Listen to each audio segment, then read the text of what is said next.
एक साधक का सवाल है, उसने पूछा है, ये हैं एमपी से, रामलाल नाम है इनका। इन्होंने पूछा है, अब जी जो हम धर्म करते हैं, तप करते हैं, दान करते हैं, व्रत करते हैं, तीर्थ करते हैं, या फिर हम भक्ति करते हैं, तो इनका एक सा फल है या अलग अलग फल है? समझ गए? अब जो धर्म कर्म हम करते हैं उनका फल और भक्ति का फल अलग अलग है या एक है? तो बड़ा सुंदर सवाल है।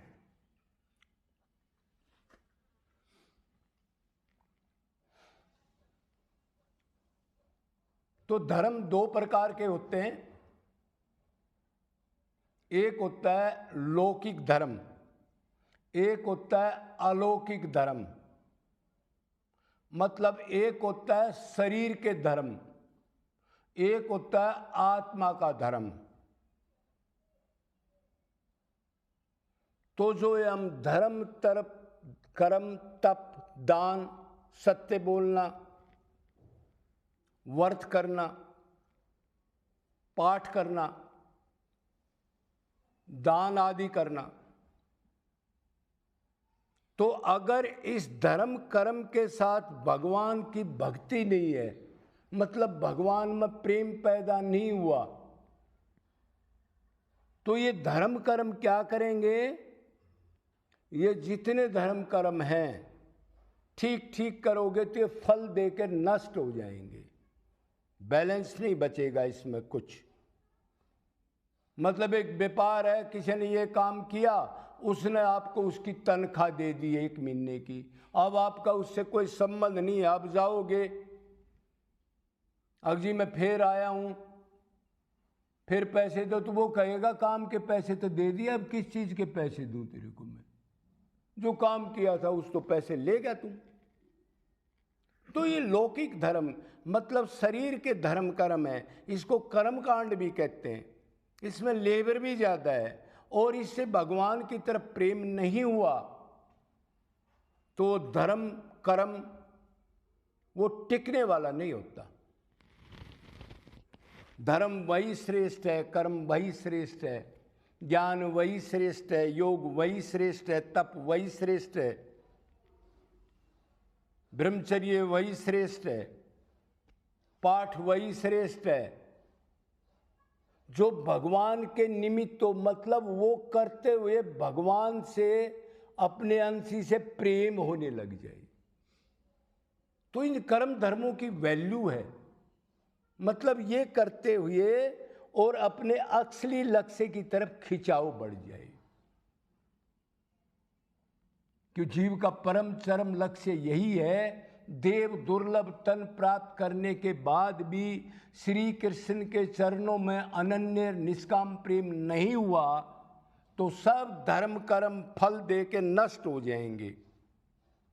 ठीक धर्म करोगे उनका आखिरी फल है बगैर भक्ति के धर्म जो होते हैं, वो बता रहा हूं मैं, उनका आखिरी फल है स्वर्ग।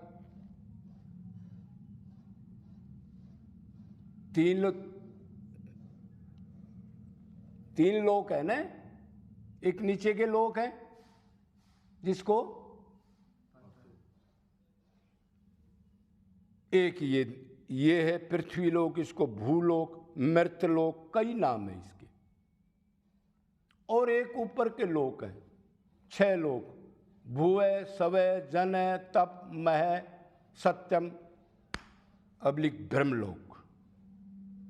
उसी को सतलोक कहते हैं, उसी को ब्रह्मलोक कहते हैं।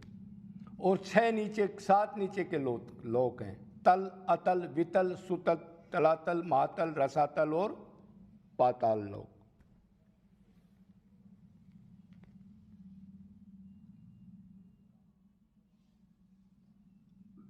इनके अंदर बगैर धर्म कर्म का, बगैर भक्ति के धर्म कर्म जो है वो ज्यादा आपको स्वर्ग लोक ले जाएंगे। इससे अच्छा है वो।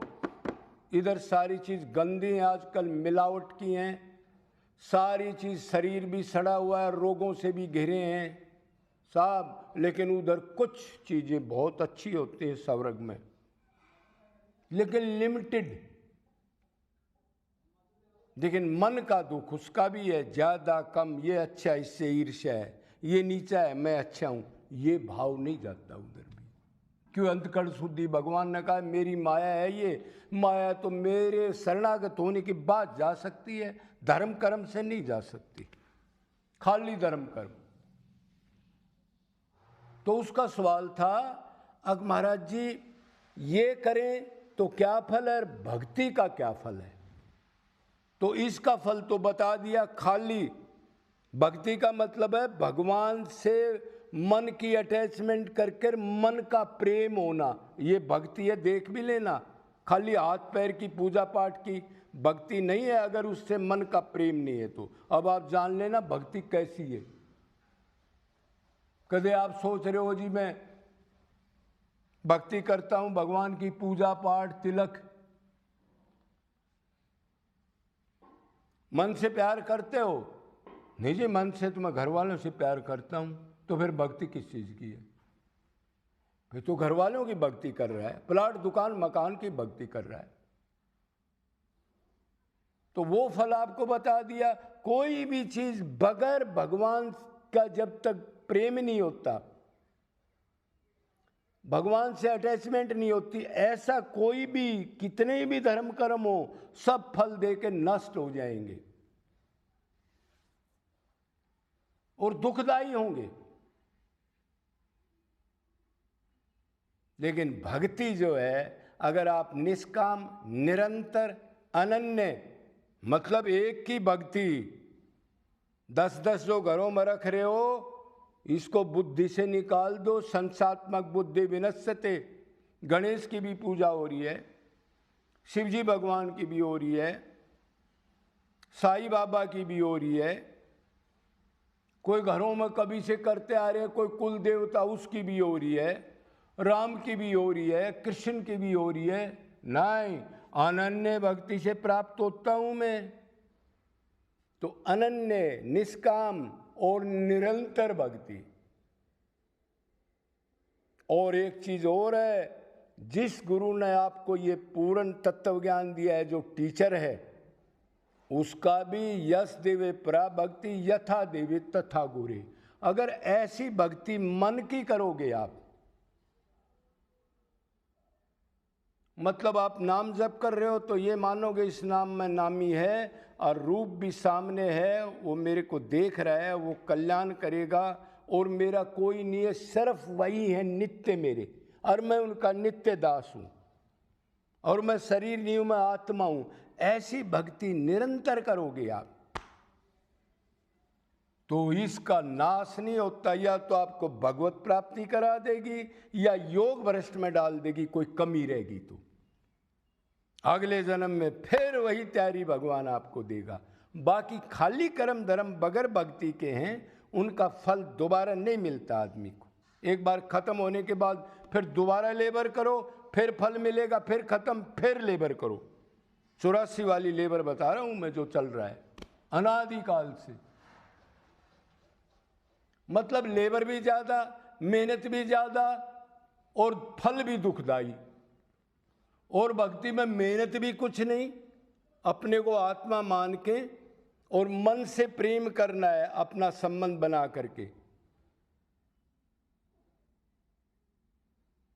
तो मेहनत भी बहुत कम और फल सदा के लिए माला माल।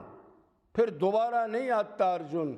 जो मेरी शरणागत अनन्य भक्ति करता है वो दोबारा ही मर्तलोक में के कहीं भी नहीं जाता, वो तो मेरे साथ रहता है और उससे प्यारा मेरा कोई नहीं है।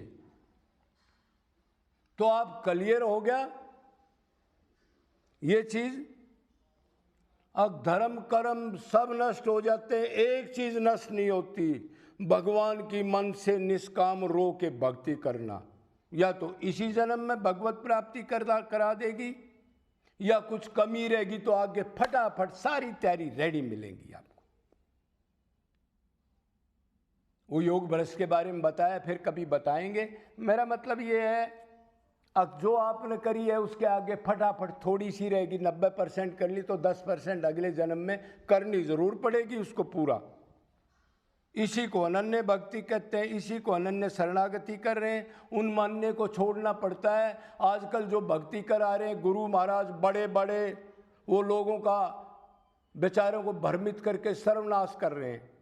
घर का काम भी करो और मन भगवान में लगा दो। ऐसा कौन है? तैने लगाया है क्या? इनको ट्रेनिंग दे रहा? तैने लगाया हो तो बता। अरे मन एक है, 100 है कि उदो मन ने भयो 10-20, एक ही मन चो गयो श्याम संग कहाँ निवाऊं शीश। एक ही तो मन था उदो, कोई 50 मन तो है नहीं। एक माँ में लगा दो, एक नौकरी में लगा दो, एक बाप में लगा दो और एक भगवान में लगा दो। ऐसा नहीं है। ऐसा गुरु मिल गया तो समझ लो फिर आप चक्की पीसते ही रहोगे। क्यों? संसारिक कर्म छोड़ोगे नहीं, संसार से माँ बाप बेटा बेटी का प्रेम नहीं छोड़ोगे। और आप ये समझ लोगे गुरुजी ने बता दिया, अब नाम जप करते रहो और अपना धंधा करते रहो और मन में और काम क्रोध लिप्त 1 कोठी 2 कोठी ये भावना खत्म नहीं होगी। तो ऐसे गुरुओं से सावधान। जेब कतरों से तो सावधान ही रहना चाहिए। कदे जेब काट ले तो फिर दूर जा रहे हो, किराया भी नहीं रहेगा, बड़ी मुश्किल हो जाएगी। बोलो वृंदावन बिहारी लाल की।